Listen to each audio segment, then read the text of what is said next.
catch up with One Nation leader and founder, Senator for Queensland, Pauline Hanson. Pauline, you won't have got across the report yet, but you would have heard Gleeso there. What are your thoughts? Public service in Queensland, I tell you what, they're overrun, too many staff there, and we're going to talk about staff, but it's just ridiculous. I agree with what Peter's saying with it. It's just out of control. Yeah, we're going to talk about staff. I want to show some pictures now. This is a lot of the new MPs in Canberra today. They get a bit of an induction session where they get to sit in the Chamber of Parliament House and the officials tell them about how Parliament works, you know, where their office is going to be, what sort of staffing and allowances they get. I think we'll get to some of those pictures soon. Of course, Pauline, that would have been you doing that, turning up in Canberra as a novice in 1996. Here they are all in the chamber. A lot of them are Greens and Teals. But Pauline, incredibly in my view, these independents, these Teals, are complaining that they don't get enough staff. They're getting an extra staff member, one more than an ordinary backbencher. Surely that's more than enough. Chris, let me just explain to you, to the people as well. There's a difference between your lower house and your upper house. In the lower house, Albanese has the numbers to pass the legislation. In the Senate, that's not the case. It's called the House of Review. Can I just cut you off? Greens. So just to interrupt, but I agree. Different argument for the senators because they will have to try and look at every piece of legislation. Yep. But I want to focus on these lower house Teals in particular. Okay. Do they need it? Okay, you don't need their vote. No, they don't need it because they've got an electorate of around about 165,000 people, constituents that they look after. I have got a state of Queensland with over 5 million people. There's a hell of a difference between a senator and representing a state to a member with a lower house. I agree, they don't need it. You don't need their vote because Albanese has the numbers in the lower house to pass that legislation. In the Senate, we don't. Albanese is short one member of Parliament, which you'll have to rely on the crossbench to get its legislation through. Chris, if he cuts it from the Senate, our staff, that we need those advisors to be across the legislation.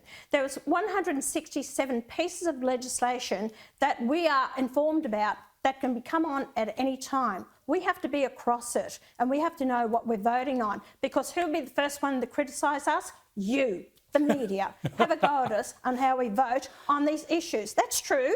Okay, be fair about it. It is. What the difference with us is we have to be across all this legislation because it reflects on us how we vote. The backbenchers of the major political parties, a lot of them don't even know what they're voting on. The bells ring, they come into the chamber. Oh, yeah, I've got to sit this side of the parliament. I've had ministers sit beside me, didn't even know what we were voting on. I have to be across it. So that's important.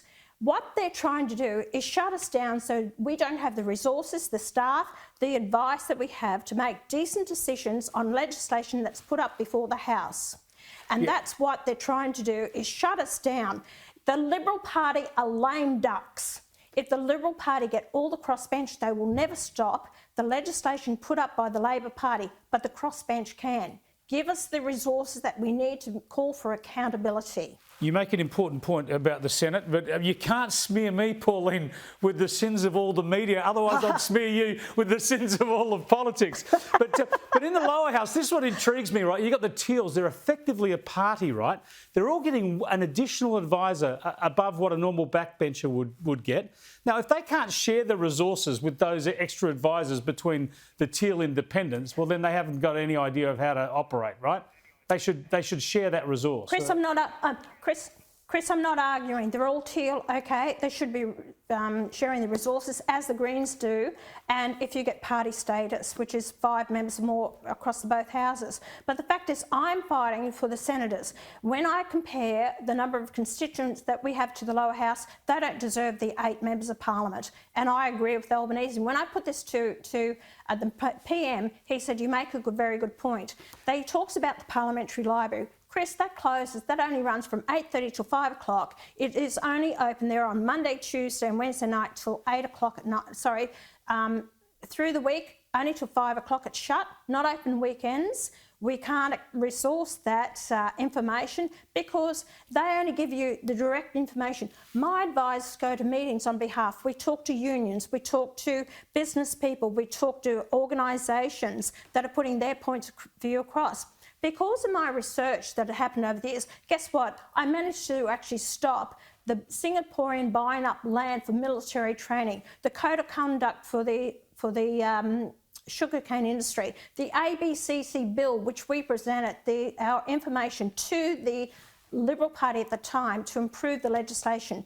Right. We are putting up improvements, amendments to the political parties to improve their legislation. It'll be an interesting one then, especially in the Senate. You'll be on a unity ticket with David Pocock to start off with, so we'll see how that goes when it comes to staffing allocations. I spoke to David today. He's a lovely fellow. I spoke to him today. So we're all on a unity ticket with this, and we're going to fight this issue with Albanese. But you've got to present the facts to the PM and explain why it's wrong. Chris, to save $1.5 million, they just gave $50 million to Sri Lanka, another $1 million to Afghanistan, paid out $850 to France on a contract that didn't need to be paid out. Give me a break. It's going to be great to watch this one unfold. Thanks for joining us, Pauline.